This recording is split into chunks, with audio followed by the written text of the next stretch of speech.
Student, তোমরা যারা প্রথম সেমিস্টারের ছাত্রছাত্রী আছো তোমাদের জন্য আবারও একটা গুরুত্বপূর্ণ ভিডিও নিয়ে এলাম।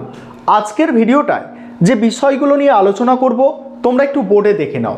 1 নম্বর বিষয় হচ্ছে তোমরা সিলেবাস কিভাবে পাবে, অর্থাৎ প্রথম সেমিস্টারের যে কটা সাবজেক্ট তোমাদের পরীক্ষা দিতে হবে সেই সিলেবাস কিভাবে ডাউনলোড করবে সেটা তোমাদের বলে দেব, ঠিক আছে? কারণ সিলেবাসটা নিজের চোখে দেখা খুব দরকার, কারণ ইউটিউবে কোনো একটা চ্যানেলে তুমি সিলেবাস দেখছো, সেই সিলেবাসটা তোমার নাও হতে পারে, ঠিক আছে? কারণ কোর্সগুলো কি অনেক ভাগ আছে, কোনো একজন তোমাকে বললো এটা তোমার সিলেবাস, তার থেকে ভালো নিজে ডাউনলোড করে সিলেবাসটাকে দেখতে হবে, বা কলেজ থেকে সিলেবাসটা কিন্তু দেখে নিতে হবে। কলেজে যদি সিলেবাস দিয়ে থাকে ভালো, কিন্তু অনেক ছাত্রছাত্রী কি হয় কলেজ থেকে সেভাবে সিলেবাস কালেক্ট করতে পারে না। আর তোমরা কিভাবে সিলেবাস ডাউনলোড করবে সেই বিষয়টা নিয়ে আলোচনা করব। তারপরে প্রথম সেমিস্টারে কটি সাবজেক্টে পরীক্ষা দিতে হবে। তোমরা জানো নতুন সিস্টেম অনুযায়ী প্রথম সেমিস্টারে 7টা সাবজেক্ট টোটাল তোমাদের পরীক্ষা দিতে হবে। সেই 7টা সাবজেক্ট কি, কোন সাবজেক্ট কত নম্বরের পরীক্ষা সেটা নিয়েও আলোচনা হবে। পরের পয়েন্ট কি আছে, পরীক্ষা কবে হবে, তোমাদের প্রথম সেমিস্টারের পরীক্ষাটা কবে হবে সেটা নিয়ে আলোচনা করব। কারণ দেখো তোমাদের আগস্ট মাস থেকে কলেজ শুরু হয়েছে, আগস্ট চলে গেল, তারপরে কি সেপ্টেম্বর চলে গেল, অক্টোবর চলছে, আবার এও চলে যাবে, এরপরে নভেম্বর চলে আসবে, তাহলে পরীক্ষা কবে সেটা জানতে হবে। তারপরে প্রশ্ন কোন ভাষায় হয়, তোমরা অনেকেই প্রশ্ন করেছো আমাকে যে স্যার প্রশ্ন কোন ভাষায় হবে, পরীক্ষার যে প্রশ্নপত্র বেঙ্গলিতে হবে না ইংলিশে হবে, কোন ভাষায় প্রশ্নপত্র হবে সেটা তোমাদের বলবো। তারপরে সাপ্লি কি, এটা জানা দরকার। তোমরা প্রথম সেমিস্টারের ছাত্রছাত্রী, কলেজে নতুন অ্যাডমিশন নিয়েছো, প্রথম পরীক্ষা দেবে, তাহলে তোমাদের সাপ্লি বিষয়টা অজানা, সাপ্লি বিষয়টা তোমাদের জানতে হবে, সেটাও তোমাদের বলে দেব। এক এক করে বিষয়গুলো দেখো।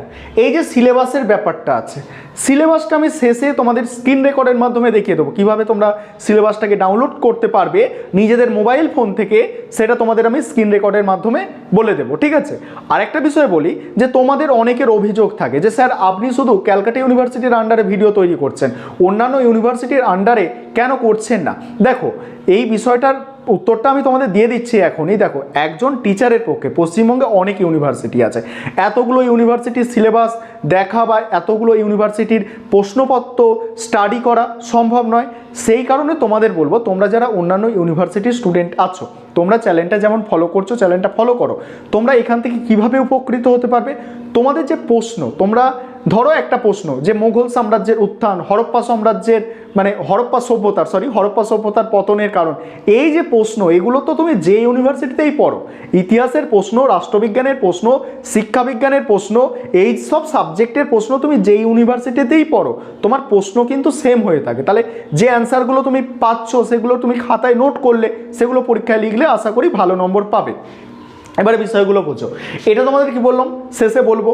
তারপরে প্রথম সেমিস্টারে কটা সাবজেক্ট পরীক্ষা দিতে হবে, 7টা সাবজেক্ট পরীক্ষা দিতে হবে, ঠিক আছে? 1 নম্বর সাবজেক্ট কি, 1 নম্বর তোমাদের আরেকবার দেখো, প্রথম সেমিস্টারে 7টা সাবজেক্ট পরীক্ষা দিতে হচ্ছে। অনার্স তোমরা যারা আছো তোমরা বুঝে নেবে, তোমাদের অনার্সের হচ্ছে দুটো পেপার, একটা হচ্ছে তোমাদের সিসি পেপার যেটাকে কোর কোর্স বলা হচ্ছে, আরেকটা হচ্ছে তোমাদের এসইসি পেপার। অনার্সের তোমাদের দুটো পরীক্ষা দিতে হচ্ছে, দুটো পেপার পরীক্ষা দিতে হচ্ছে। তারপরে একটা হচ্ছে তোমাদের আইডিসি, এই একটা, 3টে হলো। তারপরে তোমাদের হচ্ছে এইআরসি, এটা হচ্ছে কি ইংলিশ, তাহলে কটা, 4টে হলো। একটা হচ্ছে তোমাদের পাসের সাবজেক্ট পরীক্ষা দিতে হবে, মাইনর যেটাকে মাইনর 1 বলা হচ্ছে, তাহলে কটা হলো, 5টা হলো। আর হচ্ছে তোমাদের কমন ভ্যালু অ্যাডেড কোর্স, এটার মধ্যে দুটো আছে, একটা হচ্ছে কনস্টিটিউশনাল ভ্যালু আর একটা হচ্ছে ENVS। এই 7টা সাবজেক্ট তোমাদের পরীক্ষা দিতে হবে তোমরা যারা অনার্সের স্টুডেন্ট আছো। আর এটা তো আমি ক্যালকাটা ইউনিভার্সিটির সিলেবাস অনুযায়ী বলছি, ঠিক আছে? ক্যালকাটা ইউনিভার্সিটিতে এই 7টা সাবজেক্ট তোমাকে প্রথম সেমিস্টারে পরীক্ষা দিতে হচ্ছে। এই অনার্স যদি হও তাহলে অনার্সের মধ্যে তোমাদের দুটো থাকছে, একটা হচ্ছে কোর কোর্স আর একটা হচ্ছে এসএসসি পেপার। আইডিসি সাবজেক্ট একটা পরীক্ষা দিতে হচ্ছে, একটা ইংলিশ, কম্পালসারি ইংলিশ, একটা মাইনর সাবজেক্ট পরীক্ষা দিতে হচ্ছে। আর কমন ভ্যালু অ্যাডেড কোর্সের মধ্যে দুটো আছে, একটা হচ্ছে কনস্টিটিউশনাল ভ্যালু অর্থাৎ সংবিধানের মূল্য, আর একটা হচ্ছে পরিবেশবিদ্যা। এই হচ্ছে তোমাদের 7টা সাবজেক্ট পরীক্ষা দিতে হচ্ছে। এবার তোমরা যারা জেনারেল কোর্সের স্টুডেন্ট আছো, পাস কোর্সের স্টুডেন্ট আছো, তোমাদের একটুকুনি তফাৎ আছে। কি তফাৎ আছে? তোমাদের এই যে সিসি পেপার, এটা হচ্ছে তোমাদের CC1, ঠিক আছে, ভালো করে বুঝবে, এটা CC1, আর এই CC1 যে সাবজেক্টটা তোমরা পড়ছো সেটাই তোমাদের হচ্ছে, এবার দেখো জেনারেল, এখানে আমি লিখে দিচ্ছি জেনারেল, ভালো করে বুঝে নাও, CC1 যে পেপারটা আছে তোমাদের, ঠিক আছে, সেটাই তোমাদের হচ্ছে SSC পেপার। আর তোমাদের মাইনর পেপার প্রথম সেমিস্টারে পড়তে হবে না, তোমরা যারা পাস কোর্সের স্টুডেন্ট আছো তোমাদের CC2 পড়তে হবে। CC2 বলতে দেখো, CC2 বলতে তোমাদের ফর্ম ফিল আপ করার সময় 3টে টোটাল সাবজেক্ট নিয়েছিলে, 2টো মেজর সাবজেক্ট, একটা হচ্ছে মাইনর সাবজেক্ট। এই মেজর সাবজেক্ট যেটা 1 সেটাকে CC1 বলা হচ্ছে, মেজর সাবজেক্ট যেটা 2 সেটাকে CC2 বলা হচ্ছে, ঠিক আছে। কিন্তু আরেকটা জিনিস এখানে তোমাদের সাবধান করে দিই, যে এই নয় যে তোমাদের CC2 এর, ধরো আমার পলিটিক্যাল সায়েন্স CC1 আছে, CC2 এ আছে হিস্ট্রি জেনারেল আছে, সেক্ষেত্রে CC2 তোমাদের পড়তে হবে, প্রথম সেমিস্টারে সিলেবাসটা পড়বে। CC2 মানে কিন্তু পরের সেমিস্টারে সিলেবাসটা পড়তে যেওনি, তোমাদের কোডটা হচ্ছে CC1ই পড়তে হবে, ঠিক আছে। আশা করি বিষয়টা তোমাদের বোঝাতে পারলাম, ঠিক আছে। তাহলে কি বললাম, যে তোমরা যারা জেনারেল কোর্সের স্টুডেন্ট আছো তোমাদের মেজর 1-এর একটা সাবজেক্ট আছে, সেটা পরীক্ষা দিতে হবে, এবং সেই সাবজেক্টটাই হচ্ছে SSC পেপার, সেই সাবজেক্টেই পরীক্ষা দিতে হবে। অর্থাৎ মেজর 1 যদি তোমার ইতিহাস থাকে, SSC পেপারটাও ইতিহাস, এই দুটো সাবজেক্ট গেল। একটা IDC পেপার 3টে গেল, একটা AEC পেপার অর্থাৎ ইংলিশ 4টে গেল, আর তোমার মেজর 2 সাবজেক্ট একটা, তাহলে 5টা গেল। আর কমন ভ্যালু অ্যাডেড কোর্সের মধ্যে 2টো আছে, কনস্টিটিউশনাল ভ্যালু আর ENVS, এই 7টা সাবজেক্ট, ঠিক আছে, এটা গেল। এবারে প্রথম সেমিস্টারে কটা পরীক্ষা দিতে হবে বুঝে গেলে, পরীক্ষা কবে হবে দেখো, পরীক্ষা তোমাদের হিসাব মতো কত 6 মাস ছাড়া সেমিস্টার হয়, নিয়ম এটা 6 মাস ছাড়া সেমিস্টার হয়। আগস্ট থেকে তোমাদের শুরু হয়েছে, দেখো এটা হচ্ছে আগস্ট গেল, সেপ্টেম্বর, অক্টোবর, নভেম্বর, ডিসেম্বর, তারপরে কি আসছে জানুয়ারি। অর্থাৎ তোমরা বুঝতেই পারছো জানুয়ারি মাসে তোমাদের কিন্তু পরীক্ষা শুরু হবে, জানুয়ারি মাস থেকে তোমাদের পরীক্ষা শুরু হয়ে যাবে, ঠিক আছে। কোনো ইউনিভার্সিটি যদি লেট করে সেটা ফেব্রুয়ারির প্রথম সপ্তাহের দিকে হবে। তো তবে তোমরা মনে রাখো যে তোমাদের দেখো না, August, September, October, November, December আর হচ্ছে কি জানুয়ারি, 6 মাস হচ্ছে। এই 6 মাস মানে কি জানুয়ারিতে তোমাদের পরীক্ষা শুরু হয়ে যাচ্ছে। কোনো ইউনিভার্সিটির আন্ডারে সেটা ফেব্রুয়ারিতে হতে পারে, সেটা আলাদা বিষয়। তারপরে দেখো, তারপরে কি, এবারে পরীক্ষা কবে হবে জানলে, প্রশ্ন কোন ভাষায় হয় দেখো, প্রশ্ন দুটো ভাষাতে হবে, তোমাদের বেঙ্গলি এবং ইংলিশ দুটো ভাষাতেই প্রশ্ন হবে। এবং তোমরা যে কোনো ভাষায়, অর্থাৎ বেঙ্গলি এবং ইংলিশ এই দুটো ভাষার মধ্যে যে কোনো ভাষায় অ্যান্সার লিখতে পারবে, কোনো সমস্যা তোমাদের নেই। আবার অনেকের মনে ধারণা আছে যে বাংলায় উত্তর লিখলে কি নম্বর কম পাওয়া যায়, এরকম কোনো ব্যাপার নেই। বাংলায় উত্তর লেখো আর ইংলিশে লেখো, তোমার অ্যান্সারটা ঠিক হলেই তুমি নম্বরটা পাবে, ঠিক আছে। যেটা বলেছে সেটা লিখতে হবে। তারপরে সাপ্লি কি এটা একটু সংক্ষেপে বলে দিই। দেখো তোমাদের প্রথম সেমিস্টারে 7টা সাবজেক্ট পরীক্ষা দিতে হচ্ছে।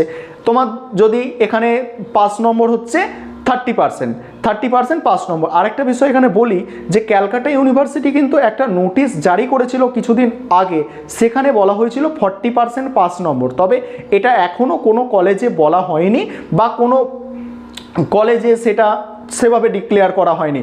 আগে নিয়ম অনুযায়ী যদি 30% 5 নম্বর হয়ে থাকে, 30% 5 নম্বর হয়ে থাকে, সেক্ষেত্রে তুমি একটা সাবজেক্টে 30% কম যদি নম্বর পেয়ে যাও, সেক্ষেত্রে কি হবে, তোমাকে সেই সাবজেক্টটা কলেজের ক্ষেত্রে কি হয়, ফেল হয় না। পরের সেমিস্টারে তুমি সেকেন্ড সেমিস্টারে চলে যাচ্ছ, দেখো 7টা সাবজেক্ট তোমার আছে, তুমি 7টার মধ্যে 3টে সাবজেক্ট পাস করতে পারলে না, অর্থাৎ 30%-এর বেশি নম্বর পেতে পারলে না বা 30% নাম্বার পেতে পারলে না।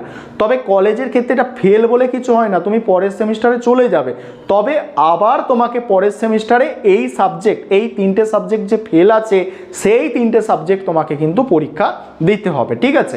এবারে আরেকটু বিষয় তোমাদের বলবো যে তোমাদের এই যে মেজর সাবজেক্ট যেগুলো আছে, মেজর সাবজেক্ট বা মাইনর সাবজেক্ট, এগুলো কি, এগুলো হচ্ছে 100 নম্বর টোটাল থাকবে। এখানে 75 মার্কস হচ্ছে তোমার সেমিস্টার পরীক্ষা হবে, আর টিউটোরিয়াল পরীক্ষা যেটা হবে, টিউটোরিয়াল পরীক্ষাটা হবে 25 নম্বরের।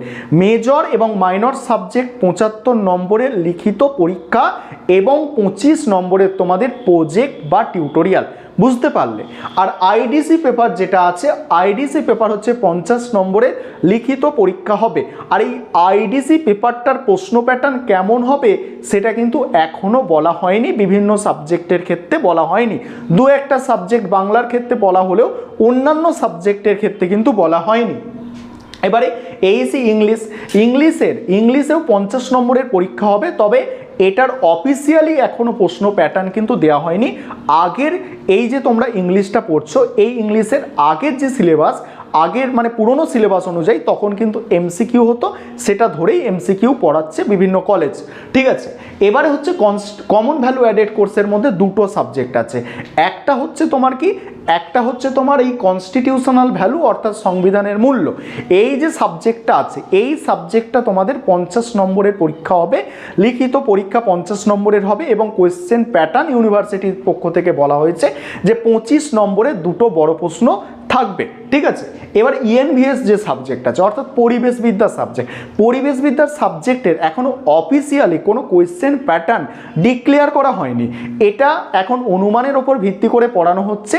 তোমরা যে প্রথম সেমিস্টারে যে পরিবেশবিদ্যার সাবজেক্টটা পড়ছো, এই যে সাবজেক্টটা এটা পুরনো সিলেবাস অর্থাৎ ওল্ড যে সিলেবাস সেটা সেকেন্ড সেমিস্টারে ছিল, ঠিক আছে। সেখানে এমসিকিউ হতো, সেই এমসিকিউ অনুমান করে এটা কিন্তু পড়ানো চলছে। আশা করি বিষয়বস্তুটা তোমরা বুঝতে পারলে। আরেকটা বিষয় দেখো, তোমাদের শেষে যে বিষয়টা বলবো বলেছিলাম যে কিভাবে তোমরা সিলেবাসটা ডাউনলোড করতে পারবে, এবারে তোমরা দেখে নাও কিভাবে তোমরা সিলেবাসটা ডাউনলোড করতে পারবে। এবারে তোমরা দেখে নাও কিভাবে তোমাদের নিজেদের মোবাইল ফোন থেকে সিলেবাস ডাউনলোড করে দেখতে পাবে। দেখো, তার জন্য তোমাদের ক্রোম ব্রাউজার বা যে কোনো ব্রাউজার থেকে গুগলটাকে ওপেন করে নিতে হবে। গুগলটাকে ওপেন করার পরে কি করতে হবে, দেখো গুগলে যেতে হবে। যাওয়ার পরে এই যে জায়গাটা আছে এখানে সার্চ করার জায়গা, এখানে তোমাদের লিখতে হবে তোমার ইউনিভার্সিটির নাম এবং তোমার সাবজেক্ট।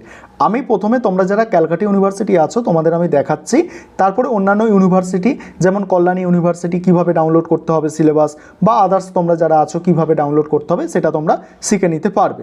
দেখো, প্রথমে ক্যালকাটা ইউনিভার্সিটি দেখাচ্ছি। ক্যালকাটা ইউনিভার্সিটির সিলেবাস ডাউনলোড করার জন্য কোনো ঝামেলা নেই, শুধু জাস্ট গুগলে সিইউ লিখবে। সিইউ লেখার পরে তোমার সামনে এরকম একটা পেজ চলে আসবে, প্রথম দিকে সার্চে এরকম একটা পেজ তোমার সামনে চলে আসবে। আসার পরে তুমি এখানে এই যে প্রথম দিকে দেখো একটা তোমাদের আমি দেখো মার্কিং করে দেখাচ্ছি, এখানে লেখা আছে CCF দিয়ে ইউজি লেখা আছে, এই জায়গাটায় তোমরা যাও, এখানে টাচ করবে। টাচ করার পরে তোমরা এইরকম একটা পেজে তোমরা পৌঁছে যেতে পারবে। সেখান থেকে তোমরা সিলেবাসগুলো ডাউনলোড করতে পারবে। এখানে তোমার সাবজেক্ট অনুযায়ী তোমার সিলেবাস ডাউনলোড করতে পারবে, কবে কোন ডেটে কোন সিলেবাস দিয়েছে সেটাও দেওয়া আছে, ঠিক আছে। আইডিসি পেপার দেখো, বটানির সিলেবাস আছে, এখান থেকে সমস্ত সিলেবাস তোমার যে সিলেবাস দরকার এখান থেকে তুমি ডাউনলোড করতে পারবে। দেখো সমস্ত সিলেবাস এখানে আছে। এখানে যেমন ইংলিশের সিলেবাসটা আছে, ঠিক আছে, ইংলিশ সিলেবাস যেটা আছে দেখতে পাচ্ছ তোমরা। তারপরে অন্যান্য যেসব সাবজেক্ট আছে তার সমস্ত সাবজেক্টের সিলেবাস তোমরা এখান থেকে দেখতে পারবে। সংস্কৃতের আছে, ফিজিক্যাল এডুকেশান আছে, ফিল্ম স্টাডিজ সিলেবাস আছে, হিস্ট্রির সিলেবাস আছে দেখতে পাচ্ছ। দেখো হিস্ট্রি সিলেবাসটা আমি ডাউনলোড করে দেখাচ্ছি। এই দেখো সিলেবাস অফ হিস্ট্রি, এখানে দেখো হিস্ট্রি সিলেবাসটা ডাউনলোড করে দেখাচ্ছে। এইভাবে তোমার সামনে ডাউনলোড হয়ে পুরো চলে আসবে সিলেবাসটা, তারপর তোমরা দেখে নিতে পারবে তোমাদের সিলেবাসটা। দেখো সম্পূর্ণ সিলেবাসটা তোমাদের সামনে তোমরা দেখতে পাচ্ছ যে তোমাদের সিলেবাসটা এইভাবে তোমরা দেখে নিতে পারবে যে তোমাদের কি কি পড়তে হবে। এইভাবে প্রত্যেকটা সাবজেক্টে তোমরা সিলেবাস ডাউনলোড করতে পেরে যাবে। এবার দেখো অন্যান্য ইউনিভার্সিটি, তোমরা যারা কল্যাণী ইউনিভার্সিটি আছো, দেখো আমি কল্যাণী ইউনিভার্সিটির সিলেবাস ডাউনলোড করে দেখাচ্ছি। দেখো ধরো কল্যাণী ইউনিভার্সিটি আমি ডাউনলোড করতে চাইছি যে কল্যাণী ইউনিভার্সিটির পলিটিক্যাল সায়েন্স অনার্স সিলেবাস। তোমাকে কি লিখতে হবে, Kalyani university political science honours syllabus 2023, আর তোমরা NEP এটা অবশ্যই লিখবে, ঠিক আছে। সিলেবাসটা যখন ডাউনলোড করবে শেষে NEP দিয়ে দেবে, ঠিক আছে। দেখো এখানে তোমরা এরকম স্ক্রল করে নিচের দিকে যাবে, এখানে দেখো লেখা আছে কি syllabus for under graduate courses NEP 2020, অর্থাৎ এই 2020 মানে তোমরা আবার ভেবো না যে পুরনো সিলেবাস, ঠিক আছে। এটা মানে 2020 নিয়ম অনুযায়ী, ঠিক আছে। এখানে তোমরা টাচ করবে, টাচ করার পরে তোমরা একটা পেজে পৌঁছে যাবে। পেজে পৌঁছে যাওয়ার পরে সেখান থেকে তোমরা সিলেবাস ডাউনলোড করতে পারবে। দেখো এখানে সমস্ত সাবজেক্ট যেগুলো আছে সেগুলো, ঠিক আছে। এখানে MDC সাবজেক্ট আছে, সমস্ত যে সাবজেক্ট আছে সেগুলো তোমরা ডাউনলোড করতে পারবে, সিলেবাস ডাউনলোড করতে পেরে যাবে। টাচ করবে, টাচ করার সঙ্গে সঙ্গে তোমরা এইভাবে তোমরা সিলেবাসটা ডাউনলোড করতে পারবে। কি আছে তোমাদের সাবজেক্টে সব তোমরা দেখে নিতে পারবে, ঠিক আছে। আশা করি বিষয়টা বুঝতে পারলে।